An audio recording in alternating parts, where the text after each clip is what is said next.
2025ஆம் ஆண்டுக்கான IPL mega ஏலம் Saudi அரேபியாவின் ஜெட்டா நகரில் இன்று தொடங்கி 2 நாட்கள் நடைபெற உள்ளது. 2025ஆம் ஆண்டுக்கான ஐபிஎல் சீசனில் 10 அணிகள் சார்பில் களமிறங்க உள்ள வீரர்களுக்கான மெகா ஏலம் இன்று சவுதி அரேபியாவின் ஜெட்டா நகரில் தொடங்குகிறது. 2 நாட்கள் நடைபெறும் ஏலத்தில் 367 இந்திய வீரர்கள் மற்றும் 210 வெளிநாட்டு வீரர்கள் என மொத்தம் 577 வீரர்கள் தங்களது பெயர்களை பதிவு செய்துள்ளனர்.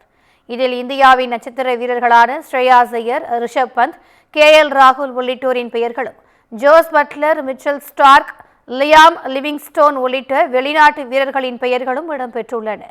10 அணிகளும் மொத்தமாக 70 வெளிநாட்டு வீரர்கள் உட்பட அதிகபட்சமாக 204 வீரர்களை ஏலத்தில் எடுக்க உள்ளதாக தெரிவிக்கப்பட்டுள்ளது.